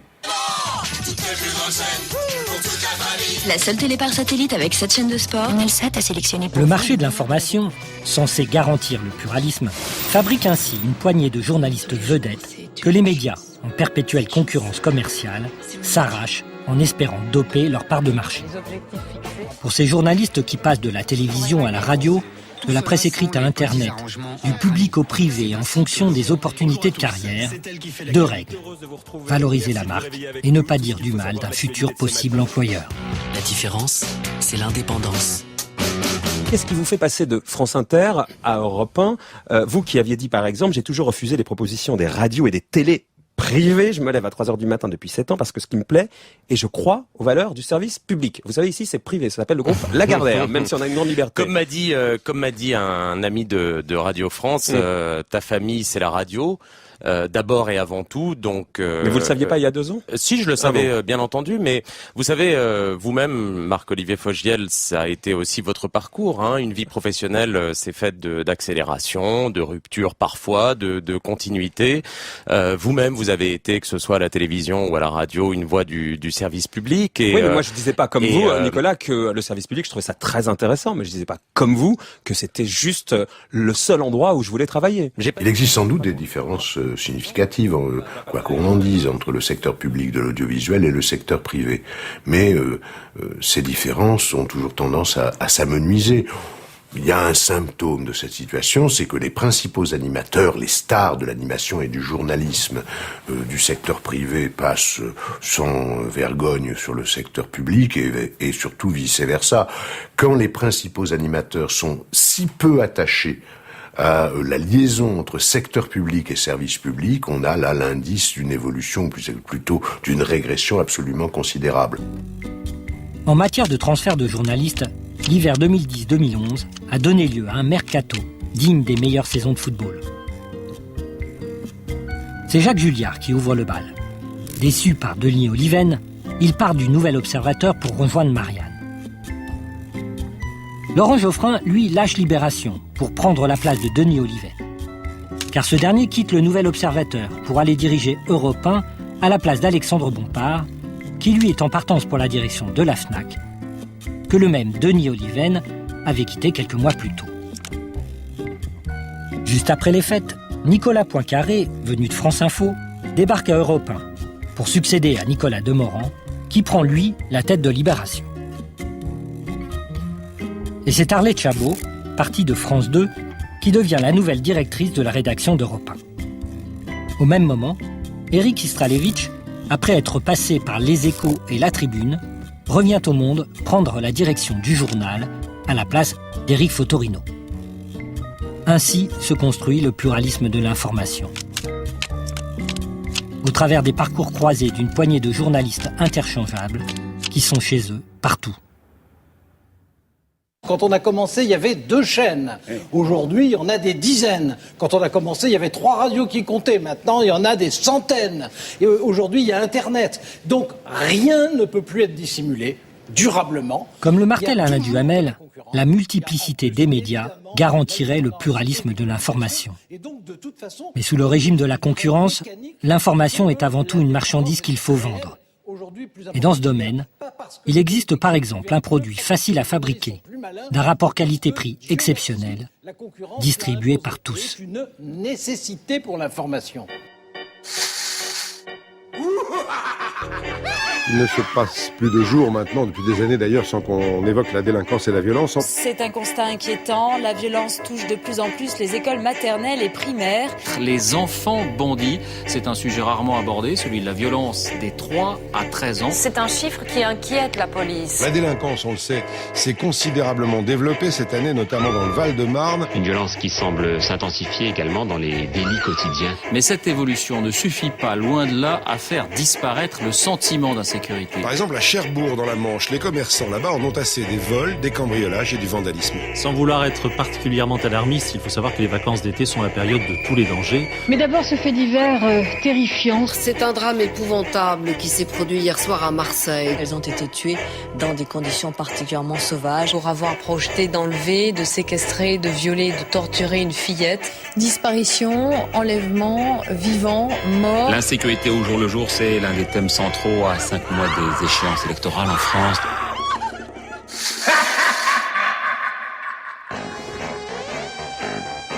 Au fil des ans, le produit fait divers a massivement envahi les devantures des journaux, des radios et des télévisions. C'est ce dont témoigne notamment une étude publiée en juin 2009 par le département statistique de l'Institut national de l'audiovisuel. Ces 10 dernières années, sur les 6 chaînes hertziennes, la place accordée à l'exposition de drames et de violences de toute nature a été multipliée par 4. Cette écœurante affaire de pédophilie à Boulogne-sur-Mer, où plusieurs enfants d'une même famille étaient prostitués par leurs parents. Ils ont le visage de monsieur et madame tout le monde, un chauffeur de taxi, une boulangère ou encore un prêtre. 17 adultes au total devront répondre du viol d'une vingtaine d'enfants pendant plusieurs années. Il est même question de proxénétisme. Agnès Gardet, Vincent Kellner. L'affaire de pédophilie d'Outreau a très certainement été le fait divers le plus médiatisé de ces 10 dernières années. Pour les seules 8 semaines que durera le procès, les 4 plus grands quotidiens nationaux, Le Monde, Le Figaro, Libération et Le Parisien, mettront l'affaire 24 fois à la une et y consacreront 343 articles. Autant de circonstances aggravantes. Pourtant, la misère n'explique Pendant la même période, ces 4 mêmes quotidiens n'accorderont que 3 articles à une étude de l'Organisation mondiale de la santé établissant que les dangers liés à la qualité de l'air et de l'eau tuaient chaque année plus de 3 millions d'enfants de moins de 5 ans à travers le monde. Les enfants ont à nouveau raconté les viols et les sévices. Nous sommes allés rencontrer Dominique Veil, l'un des 13 accusés finalement blanchis dans l'affaire Outreau. Ce prêtre ouvrier a vécu une quinzaine d'années dans la cité de la Tour du Renard, abondamment décrite par les journalistes au cours de cette affaire.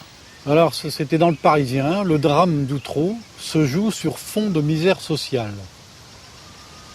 Dans une région où l'alcoolisme, les comportements incestueux, la pédophilie sont presque culturellement admis.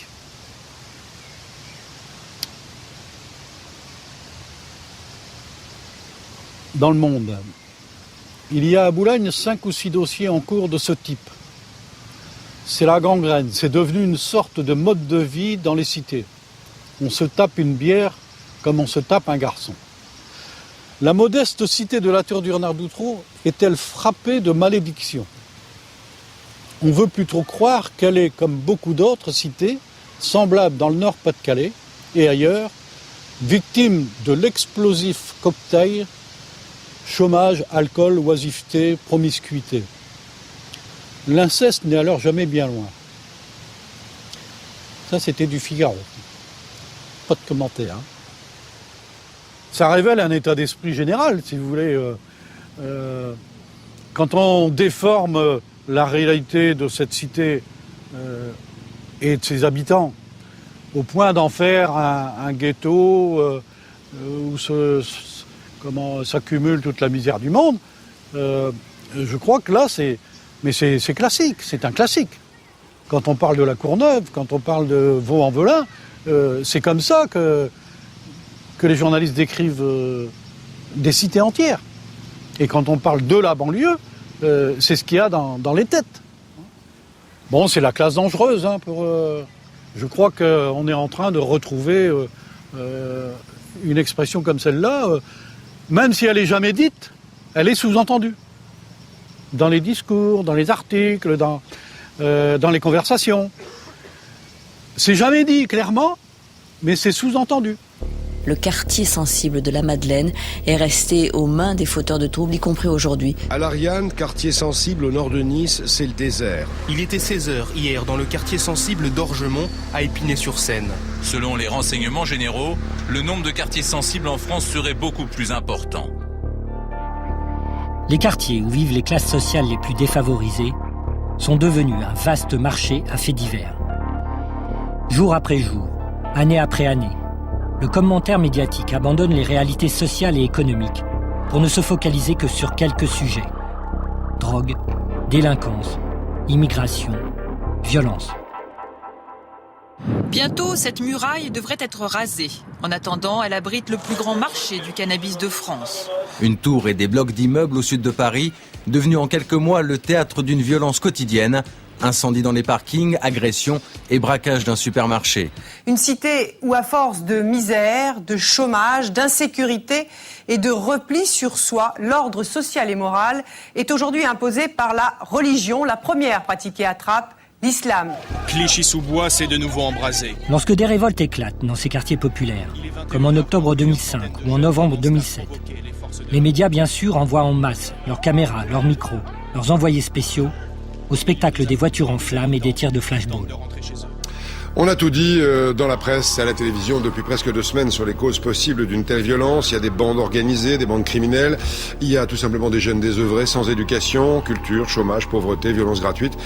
Les raisons avancées par les journalistes pour expliquer ces révoltes ne remettent que rarement en cause les évidences méthodiquement fabriquées par eux d'une jeunesse sans repère et d'un communautarisme en voie de s'affranchir des lois de la République. Et alors, très vite, vient le moment du rappel à l'ordre. Samir Mihi, est-ce que vous pouvez dire aux jeunes Clichéois qui vous regardent ce soir, n'allez pas mettre le feu cette nuit? Mais ça a été déjà dit de toute manière et on le redit tous les jours. On veut bien vous entendre le dire. Je sais pas, est-ce que vous pouvez leur dire ce soir, rentrez chez vous et on va se retrousser les manches pour autre chose plus tard. Si vous me demandez de leur dire rentrez chez vous, c'est qu'ils sont dans la rue, donc ils sont pas devant leur poste, ça sert à rien. Non mais excusez-moi. On peut faire de l'humour avec tout. Non, mais il n'y a pas de souci. Mais non, je fais pas de l'humour. C'est juste que ce que vous me dites, ce que je veux dire, c'est qu'il y a des tas de Clichéois qui vont voir aussi brûler des voitures, qui vont vivre aussi des moments terribles. Et on a l'impression que vous me dites. Si vous les niez, non, mais ça a été fait tout ça. Est-ce que vous craignez de vous positionner par rapport à une position calme? Mais je suis calme. Non, mais vous êtes calme. Mais vous comprenez très bien mes propos. On a l'impression qu'il vous est impossible de dire clairement aux plus jeunes qui sont dans les rues, peut-être au moment où nous parlons, il faut rentrer chez soi. Ça sert à rien de foutre le feu à la ville. Donc vous êtes d'accord pour dire avec moi que la première mesure de raison, quand il y a des jeunes gens dans la rue et que c'est dangereux, c'est rentrer chez vous. Les chefferies éditoriales se vivent et se consacrent comme des élites. Et elles se vivent et se consacrent comme des élites qui sont distinctes du peuple et ont en charge son éducation. Et l'éducation du peuple, évidemment, c'est l'éducation à la paix sociale, c'est l'éducation au statu quo, c'est ce qui appelle violence, non pas la violence de l'injustice sociale, mais n'importe quel acte de révolte qui se traduise ou non par un bris de vitrine. Ce sont donc ces chefferies éditoriales des gardiens plus ou moins efficace, plus ou moins convaincant, mais parfaitement visible de l'ordre social existant. Est-ce que vous renouvelez ce soir votre appel à calmer le jeu partout dans tous les quartiers où il y a des incidents? Est-ce qu'on admet que, à l'illégitimité de l'exploitation, du mépris que l'on impose à ces gens, peut correspondre la légitimité de la violence qui existe, qui doit exister, qui peut exister en tout cas dans la révolte. Tout est là. Il est une violence symbolique légitime pour M. Pujadas. Il est une violence physique collective illégitime pour M. Pujadas. La ligne de partage se fait selon des intérêts, excusez-moi de l'archaïsme, des intérêts de classe. Bonsoir Xavier Mathieu, vous êtes le délégué CGT de Continental à Clairoy. On comprend bien sûr votre désarroi, mais est-ce que ça ne va pas trop loin? Est-ce que vous regrettez ces violences? Vous plaisantez, j'espère. Pour vous, la fin justifie les moyens? Attendez, mais la fin, on est à 28 jours de la fin, monsieur. On entend votre colère, mais est-ce que vous lancez un appel au calme ce soir? Je lance rien du tout. J'ai pas d'appel au calme à lancer. Les gens, ils sont en colère, et la colère, faut qu'elle s'exprime. Il y a un proverbe dans les manifestations qui dit qui sème la misère récolte la colère. C'est ce qu'ils ont aujourd'hui. Il y a plus de 1000 familles qui vont être... Ce 21 avril 2009, le présentateur du 20h de France 2 est tombé sur un os. Le délégué syndical de l'usine Continentale de Clairoy refuse de se soumettre à son appel au calme. Cette année-là, la violence de la crise a poussé des centaines de salariés licenciés à rompre avec les moyens habituels de protestation. Les médias stigmatisent aussitôt le danger de la révolte ouvrière et en fixent les limites. C'est qu'il faut toujours faire plus. Avec un défilé de pancartes devant l'Assemblée nationale, vous avez 1 minute et encore. Une séquestration 2-3 minutes. Et si vous dites « attention, tout va sauter », vous pouvez espérer faire péter l'audimat. C'est un ras-le-bol. C'est de la colère. Oui, c'est de la colère, c'est un ras-le-bol et effectivement, je pense que ça va se développer. Et comment lutter contre ça? Comment essayer de l'empêcher? Est-il légitime ou scandaleux pour des ouvriers au bord du licenciement de séquestrer un patron ou des cadres dirigeants dans leur bureau, même sans violence, même en les libérant assez rapidement? Évidemment, c'est inacceptable. Le boss snapping, comme on dit dans les pays anglo-saxons, la séquestration de patrons, c'est aussi inadmissible. Inadmissible de retenir des personnes contre leur volonté dans des bureaux. Pensez à la peur qui les assaille en ce moment-là, à l'angoisse de leur famille, c'est contre l'état de droit. Les prochains coups, il va falloir qu'elle tape fort une fois de plus en plus fort. Les journalistes, pour la très grande majorité, au-delà de la majorité, pour eux, les classes populaires, c'est une réserve d'Indiens. Ils ne les connaissent pas. Ils ne viennent pas de ces milieux. Ils n'en connaissent pas les codes, ils n'en connaissent pas les préoccupations, ils n'en connaissent pas les conditions de vie, ils n'en connaissent pas la culture, ils n'en connaissent pas les traditions. Dès l'instant où ces gens sortent de leur rôle, qui est d'être dans un fond de panneaux de paysage, d'être des gens pittoresques, d'être des gens identifiables à des poncifs idéologiques, dès l'instant où ils sortent de là, où ils ne sont plus des Indiens dans leur réserve, alors ils deviennent dangereux. Parce qu'ils rompent avec le consensus mou de la démocratie molle, ils rompent la règle du jeu, ils brûlent des pneus, ils occupent des usines, ils séquestrent des patrons, ils sont hors le champ social. Et là, l'appareil idéologique montre ses dents et mord cruellement. Et ce qui est moquerie de classe devient, à certains égards, exclusion, voire haine de classe. Est-ce qu'on est en train de passer de la contestation sociale légitime à la violence, au lynchage, comme vous dites même, reprenant Sartre? Oui, attendez, les patrons, aujourd'hui c'est des patrons, demain ça sera un avocat dont la plaidoirie ne plaira pas, après-demain ça sera un professeur dont on trouvera qu'il a trop d'affection pour la princesse de Clèves ou pour le rouge et le noir, un jour ça sera vous, parce qu'on n'aimera pas un de vos éditoriaux un matin. Je crois qu'il y a aujourd'hui, de la part de franges minoritaires, il y a un vrai risque de violence, un vrai risque de lynchage et qu'il ne faut pas laisser passer. Quelle que soit la douleur ouvrière, quelle que soit la misère sociale, quelle que soit l'horreur du chômage, il y a tellement de moyens de se faire entendre. Il y a tellement de moyens de se battre et de protester sans aller jusqu'au lynchage et sans aller jusqu'à l'attaque aux personnes, même si c'est les patrons. Bernard-Henri Lévy, merci, bonne journée.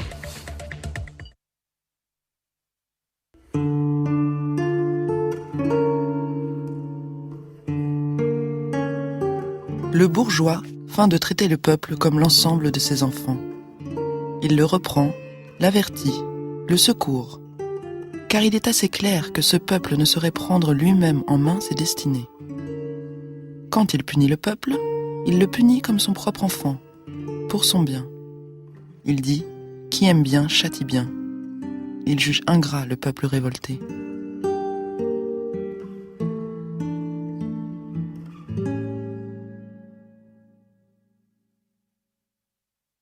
Nos pensons qu'il convient dans une démocratie comme la nôtre d'établir un certain nombre de règles et qu'il faut à nouveau poser des principes auxquels les démocrates devraient souscrire sans hésitation. Réaffirmer la nécessité du pluralisme dans la presse. En ce mois de novembre 1983, le Premier ministre Pierre Mauroy, à la tribune de l'Assemblée nationale, défend un projet de loi pour la liberté de la presse. Le candidat François Mitterrand l'avait promis. La gauche au pouvoir a l'ambition de donner aux médias français leur indépendance et de garantir leur pluralisme. De ces organes dirigeants, limiter pour ce faire la concentration et se donner les moyens de contrôler efficacement ces dispositions. L'ennemi est alors désigné, la concentration et les puissances d'argent. Nous n'avons pas peur de la puissance de la presse, mais nous ne tolérerons pas la puissance de l'argent, Monsieur Godin.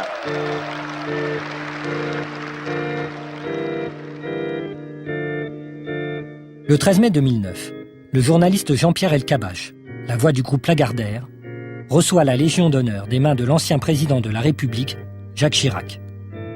Parmi les invités venus le féliciter, le gratin des médias et du monde des affaires, ainsi que des responsables politiques de premier plan, de droite, mais aussi de gauche.